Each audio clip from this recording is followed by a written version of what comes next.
Buletin Didik 7 Mac bersama saya Fazila Harun. Assalamualaikum dan salam sejahtera. Kerajaan tidak bercadang untuk memperkenalkan silibus baru mengenai patriotism di sekolah.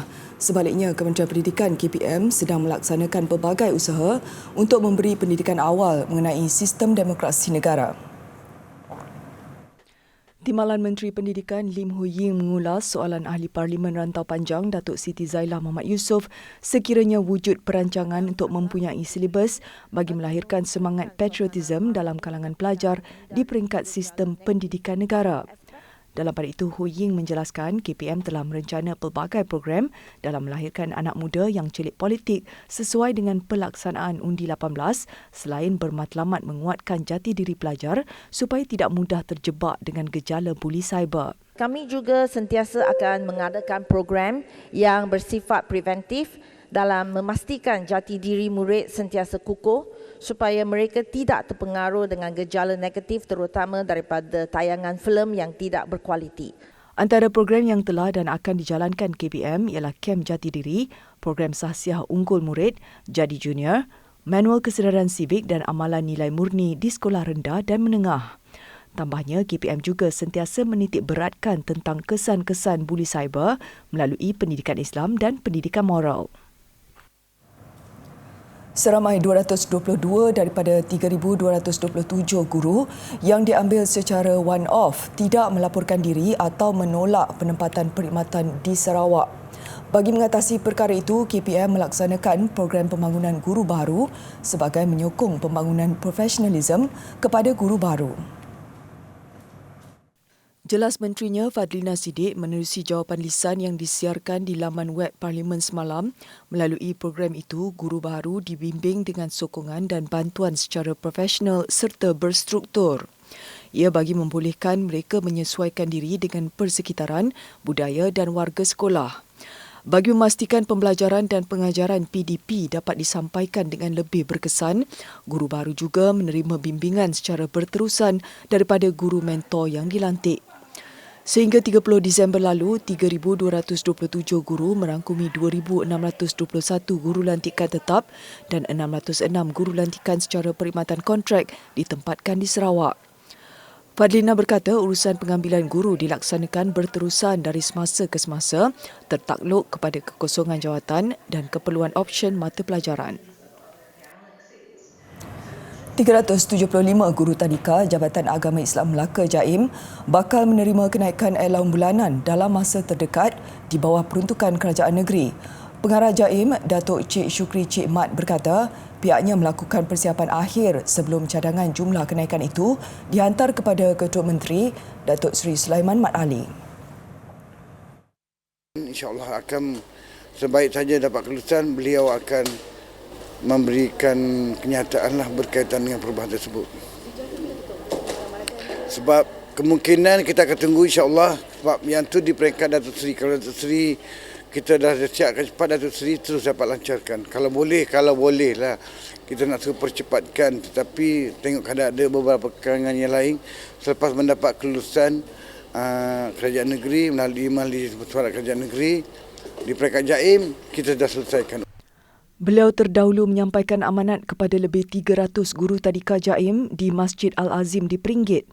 Pembayaran allowance khas itu bertujuan mengurangkan beban guru ekoran kenaikan kos sara hidup pada masa ini. Meskipun tiada kenaikan gaji, allowance itu dapat menampung perbelanjaan harian guru berkenaan. Dalam pada itu, katanya yuran bulanan RM30 dikekalkan untuk ibu bapa yang berhasrat menghantar anak ke tadika JAIM di seluruh Melaka. Bagi yang kurang berkemampuan untuk membayar yuran, jelasnya mereka boleh berbincang dengan pihak JAIM atau Majlis Agama Islam Melaka MAIM. Ketika ini, hampir 3,500 kanak-kanak menerima didikan di 71 tadika JAIM yang beroperasi di seluruh negeri itu. Elak kasut sekolah putih terbuang begitu sahaja. Dari situ, tercetusnya idea inovatif kumpulan Mr. DIY Malaysia Berhad menggalakkan murid sekolah mengitar tinggi atau upcycle untuk memberi nafas baru kepada kasut-kasut tersebut.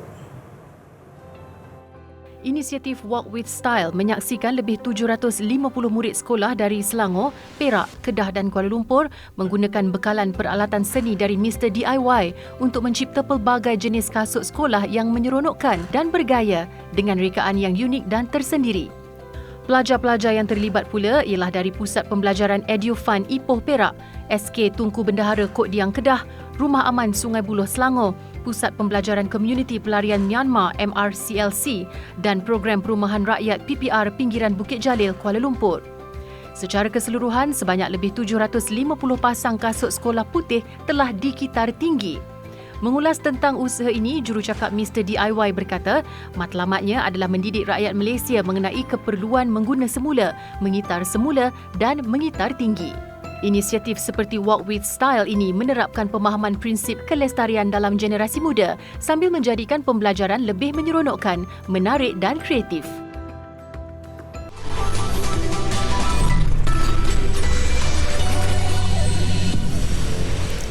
Buat julung kalinya, Fakulti Pengurusan dan Ekonomi Universiti Pendidikan Sultan Idris, FPE UPSI, menganjurkan Majlis Anugerah Bitara Penyelidikan dan Inovasi Aura bagi meraihkan penerima-penerima bagi tahun 2022. Ia sebagai pengiktirafan bagi menghargai sumbangan pensyarah, khususnya warga FPE yang telah menunjukkan prestasi cemerlang.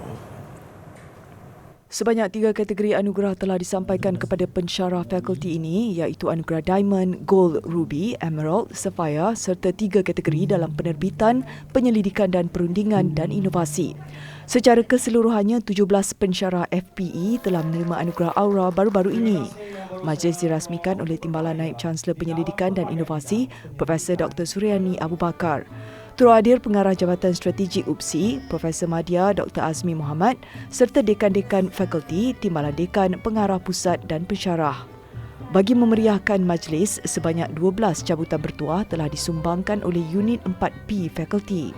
Majlis penganugerahan ini diharap dapat menyuntik semangat pensyarah serta dapat diadakan setiap tahun. Kerjasama antara universiti dan pemain industri teknologi kewangan digital mampu melahirkan lebih ramai pakar keselamatan cyber yang diperlukan negara. Menteri Pendidikan Tinggi Datuk Seri Mohamad Khalid Nordin berkata, penggunaan teknologi digital di Malaysia kian meningkat dan berisiko dengan ancaman serangan cyber. Tambahnya, hubungan itu turut membolehkan universiti melihat sama ada kurikulumnya terkini sesuai dengan keperluan industri mahupun tergolong daripada pekerjaan yang tinggi permintaannya. Beliau ditemui pada majlis menandatangani MOU antara Universiti Teknologi Malaysia UTM dan penyedia perkhidmatan kewangan global Mastercard di kampus UTM di Ibu Negara. Kerjasama itu bertujuan meningkatkan keupayaan serta kapasiti UTM dalam melahirkan bakat menangani isu keselamatan cyber. Jelas Datuk Seri Mohamad Khalid, ia juga memberi peluang latihan dalam bidang keselamatan cyber yang ditawarkan UTM sekaligus melahirkan graduan mahir dalam bidang itu. Dalam pada itu, sebuah pusat pemindahan ilmu akan diwujudkan untuk tujuan penyelidikan terhadap isu keselamatan cyber pada masa sama menambah baik kurikulum yang disediakan UTM selain memberi syarahan. Lembaga Kemajuan Wilayah Pulau Pinang Perda menawarkan kursus kemahiran TVET secara percuma di 2 institusi pengajian agama Islam di Perak dan Pulau Pinang. Program TVET Tahfiz at Perda Tech itu bertujuan membuka laluan kepada penuntut aliran agama mendapatkan peluang pendidikan kemahiran. Ketua Setiausaha Kementerian Kemajuan Desa dan Wilayah Datuk Seri Ramlan Harun berkata, program rintis selama 6 hingga 12 bulan itu dibiayai sepenuhnya oleh Perda. Ia melibatkan pengajian kejuruteraan kimpalan dan kejuruteraan otomotif bagi fasa pengambilan pertama bermula tahun lalu bertempat di Institut Kemahiran Tinggi Perda, Perda Tech Nibong Tebal. Perda Tech turut menguruskan hal berkaitan kebajikan, disiplin, keselamatan dan fasiliti pembelajaran sehinggalah pelajar tamat pengajian dan memperoleh persijilan kemahiran Malaysia. Terdahulu, beliau menyaksikan majlis menandatangani memorandum persefahaman MOU antara Perda dengan Madrasah Darul Ulum Syekh Zakaria dan pengasas Sekolah Menengah Agama Ma'had As-Syakiyah Tahfiz Sains. Kerajaan akan melancarkan jualan raya rahmah bagi memberi peluang kepada golongan B40 mendapatkan pakaian raya pada harga mampu milik. Inisiatif itu antara hasil sesi lipat urus kementerian dan beberapa pemain utama industri tekstil negara. Saya dengar tadi daripada syarikat gedung yang ternama ini. Mereka bincang tadi, mereka tak hendak jual rahmah itu, tapi kainnya itu nanti dipertikaikan. Maklumlah orang perempuan banyak yang akan beli nanti. Dia tahu, orang perempuan ni disentuh kain itu, dia tahu kualiti macam mana. Jangan bohonglah. Jadi nampaknya semua ni tidak akan kompromi tentang kualiti. Selain industri tekstil, sesi libat urus turut membabitkan beberapa industri lain, antaranya perbankan, insurans dan pembuatan. Ia bertujuan memastikan ekosistem dalam inisiatif Payung Rahmah dapat dikekalkan, terutama berkaitan harga makanan. Beliau berkata kementeriannya akan memberi fokus untuk mengukuhkan inisiatif di bawah Payung Rahmah dalam tempoh 6 bulan ini.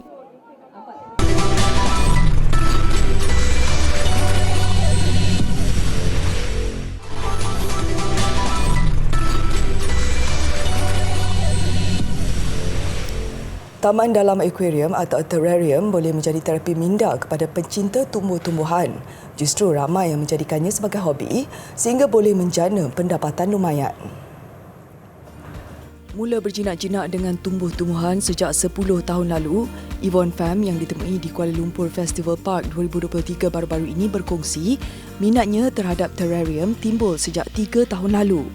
Dia jatuh cinta kerana ianya ibarat terapi minda. Saya tengok dia macam sangat relax. Dia macam you sudah tengok dia, wah, you sudah suka. Jadi saya buat itu bagi orang yang suka stress, dia mau relax, dia boleh buat workshop atau dia boleh balik rumah. Tambahnya, terrarium mudah dijaga dan hanya perlu disiram sebulan sekali. Tumbuhan ini juga boleh hidup tanpa cahaya matahari. Terrarium boleh dibeli dengan harga serendah RM30 selain boleh ditempah khas jika berkemampuan. Kepada yang ingin menceburi dunia terrarium, Yvonne turut membuka bengkel khusus. Karyanya itu boleh dilihat di Festival Kuala Lumpur, Taman Tasik Titiwangsa sehingga 12 Mac ini. Bertemakan Laman Seni dan Flora Malaysia, festival dibuka mulai 9 pagi hingga 10 malam. Aroma kopi yang memukau menjadi inspirasi penganjuran Festival Kopi Kuala Lumpur baru-baru ini. Acara turut berjaya menghimpunkan lebih 70 usahawan muda barista. Bertempat di Jalan Ampang Ibu Negara, kesemua usahawan ini dikumpulkan hasil kerjasama Pusat Pelancongan Matic. Ia selepas kejayaan penganjurannya di Pesta Kopi Pulau Pinang, Melaka dan Pesta Kopi Extended Ibu Negara pada Disember 2021. Acara mampu menggamit minat pencinta kopi di Lembah Kelang menikmati aroma dan nikmat kopi. Untuk pesta kopi kali ini, kita come out dengan satu air yang baru, which is nama dia adalah creme brulee latte. So creme brulee latte ni memang special untuk this event. Dia combination dengan kita punya beans, creme brulee flavor, caramel sauce dan juga sweet cream on the top. Kita ada beberapa jenis kopi yang kita cuba ketengahkan lah. Okay, kita ada pemilihan jenis beans daripada Arabica beans, Liberica dan juga ada yang menggunakan Robusta. Okay, so macam kami menggunakan Arabica beans. Okay, mix daripada 3 negara, daripada Mexico, Ethiopia dan juga Guatemala. Pengunjung bukan sahaja dapat menikmati pelbagai produk kopi, malah melihat sendiri demonstrasi penyediaannya. Tarikan lain termasuk sekolah kopi iaitu komuniti yang mendidik orang ramai tentang pengendalian dan cara penyediaan kopi. Kita orang yang coffee lovers ni kalau boleh nak try semua kopi kan. So kalau boleh kita orang nak dia orang jual macam a small size of cup so that kita orang boleh adalah sekali minum terus kenyang. So kita boleh lah try macam-macam ni kopi. So like just a small size. I think sesuai lah kalau orang yang betul-betul minat kopi kan. Dia orang nak try different beans atau different lain kedai maybe lain style of making a coffee. Betul. So it's okay.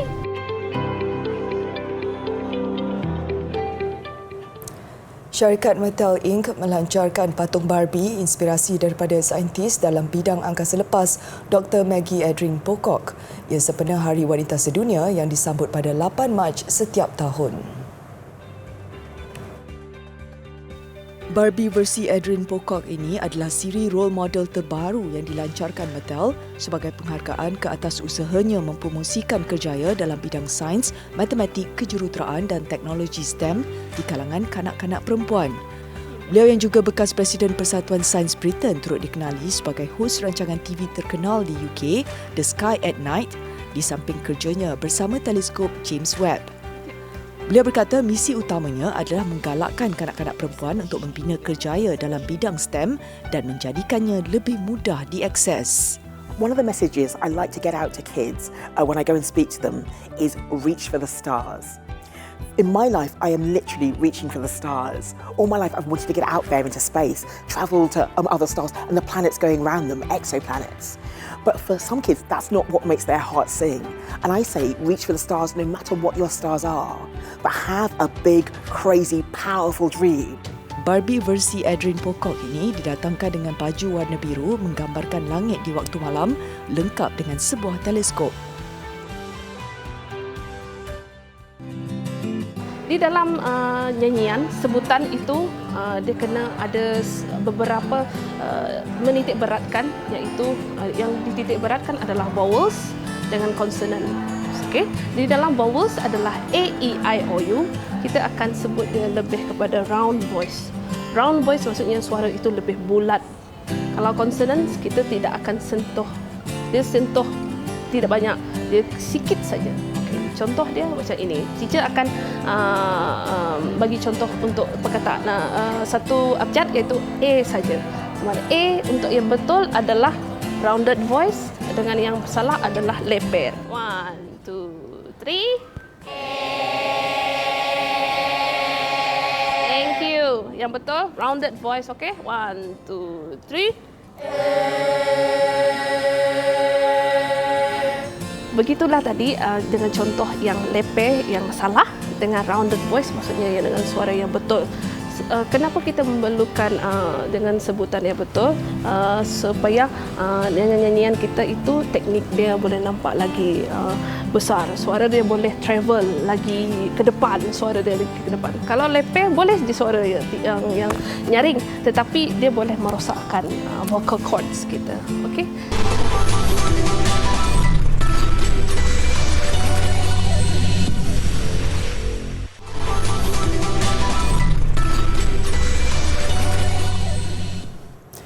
Bola sepak Liga Super, Negeri Sembilan gagal manfaat kelebihan di tempat sendiri selepas dibelasah JDT 7-0 semalam.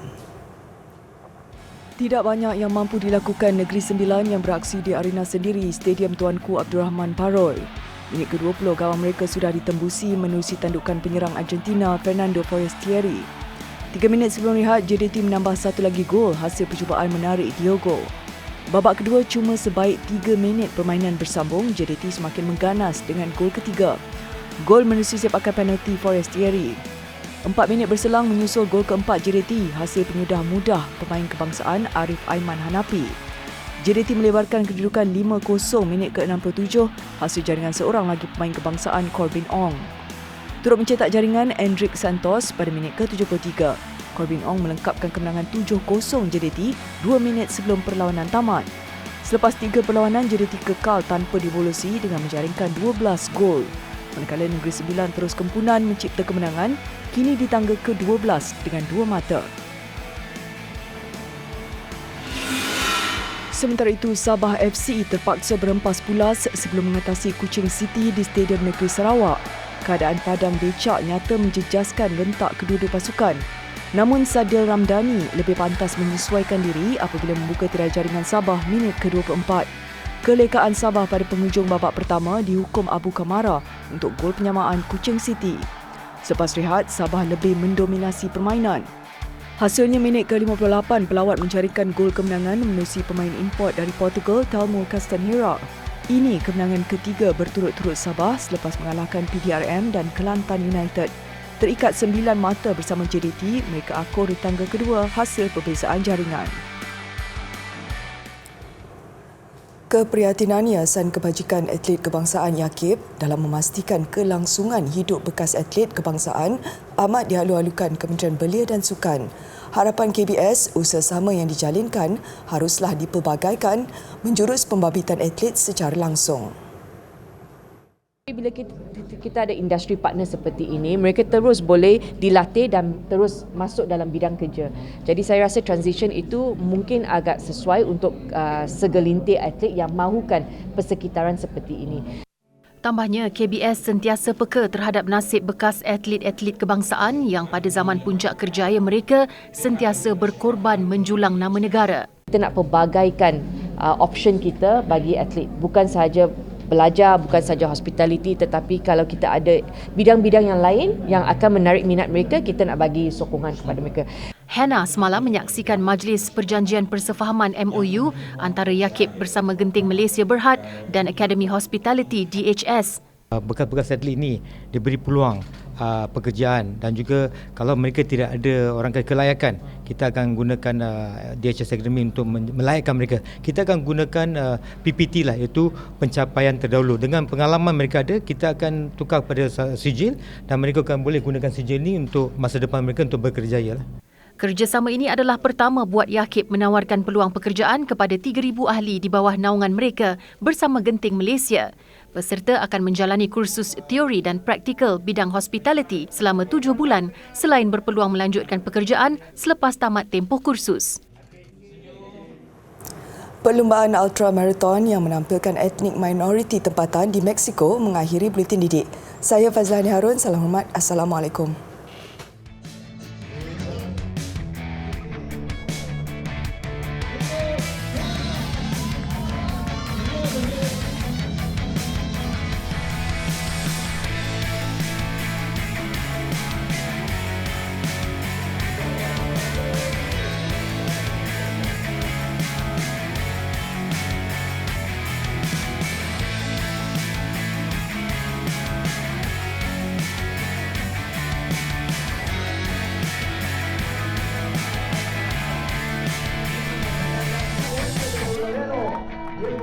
Bueno,